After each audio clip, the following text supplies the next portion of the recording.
Salam SMK bisa. Siap kerja, santun, mandiri, kreatif. Oke, pelajar SMK, pada mata pelajaran desain grafis percetakan kelas 11 semester genap, hari ini kita akan membahas alat bantu dalam fotografi. Untuk itu, mari kita simak materi berikut ini. SMK yang Bapak sayangi, kita melanjutkan materi desain grafis percetakan dan KD 3.11, yaitu memahami jenis-jenis kamera dan alat bantu fotografi. Kompetensi dasar 3.11, memahami jenis-jenis kamera dan alat bantu fotografi. Dan 4.11, mengoperasikan jenis-jenis kamera dan alat bantu fotografi. Tujuan pembelajaran kali ini, yang pertama, peserta didik memahami, menerapkan, menganalisis, dan mengevaluasi tentang penggunaan fotografi. Yang kedua, peserta didik memahami penggunaan alat bantu fotografi. Baik pelajar SMK, kita sedikit mengulas tentang materi, yaitu tentang fotografi. Fotografi adalah sebuah seni atau proses penghasilan sebuah gambar dan cahaya pada film. Setelah mengetahui pengertian fotografi secara umum, jadi fotografi merupakan sebuah proses penghasilan sebuah gambar atau cahaya, itu merupakan fotografi. Kita lanjut ke materi, yaitu alat bantu fotografi. Penggunaan alat bantu pemotretan seperti ini sangat berpengaruh pada hasil. Jadi kita seorang fotografer harus menggunakan alat bantu pemotretan. Jadi tidak langsung secara langsung, tapi perlu alat bantu. Juga sangat bergantung pada teknik pengambilan gambar dan kreativitas seorang fotografer.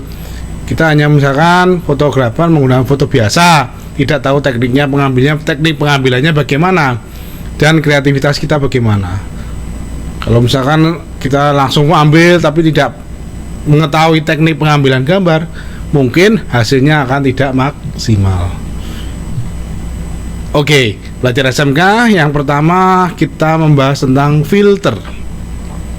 Filter merupakan sebuah perangkat bantu pemotretan yang berfungsi untuk menyaring sebuah cahaya yang datang ke lensa agar menimbulkan efek sesuai dengan jenis filter yang digunakan.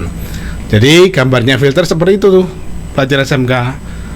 Itu sangat berpengaruh sekali pada proses pemotretan. Jadi wajib kameramen atau sebuah kamera wajib dipasang sebuah filter. Yang berikutnya, ini mesti pasangannya pada sebuah kamera, yaitu namanya tudung lensa. Tudung lensa berguna sebagai penghalang atau menghilangkan cahaya yang tidak diinginkan datang ke lensa. Jadi untuk pelindung cahaya atau melindungi sebuah lensa dari cahaya, misalkan silau atau dan sebagainya. Itu makanya kita menggunakan namanya tudung lensa. Ya, ini namanya tripod. Tripod merupakan alat bantu pemotretan sebagai fungsi penyangga ini. Jadi ada yang namanya tripod, ada yang monopod. Tripod bentuknya seperti ini, bentuknya kaki tiga, menumpang lensa yang panjang, itu namanya tripod. Sedangkan yang ini monopod, tidak jauh berbeda dengan tripod. Monopod merupakan alat bantu pemotretan yang memiliki fungsi hampir sama dengan tripod, cuma apa?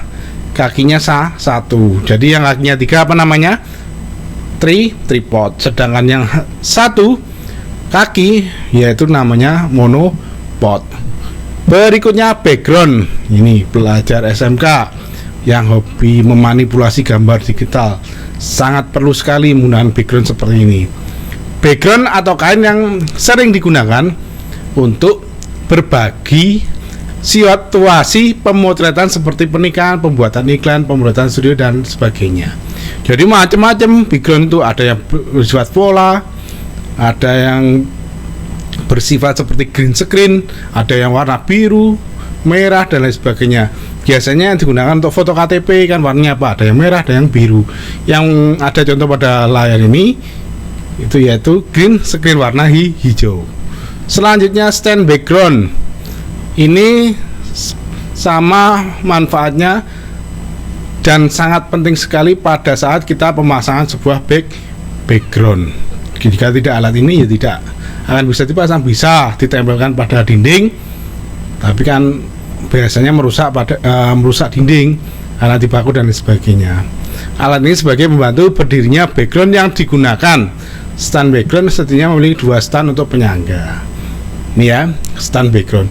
Selanjutnya payung reflektor. Nah, payung ini berguna agar sifat cahaya yang dihasilkan pada gambar lebih luas, sehingga bayangan dan cahaya keseluruhan tampak menjadi lebih halus.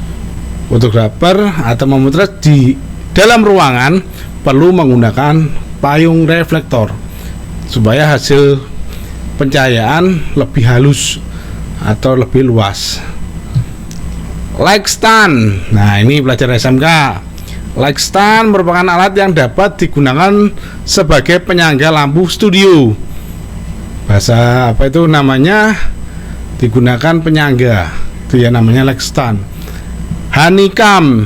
Honeycomb merupakan alat yang mirip dengan filter dengan bentuk bulat seperti sarang tawon ini. Jika filter dipasang di depan lensa, honeycomb dipasang pada lampu sumber cahaya berfungsi untuk menghaluskan cahaya. Jadi honeycomb fungsinya untuk sama dengan tadi payung reflektor, tapi digunakan itu untuk menghaluskan cahaya yang jatuh ke arah objek gambar. Flash meter. Seperti namanya flash meter, ini berfungsi untuk mengukur kekuatan sumber cahaya yang datang dalam pemotretan indoor maupun outdoor. Alat ini juga lebih ukuran dibandingkan dengan light meter yang ada pada sebuah kamera. Ini flash meter. Softbox. Mungkin pelajar SMK sering melihat di studio foto gambar seperti ini atau model seperti ini. Itu namanya softbox.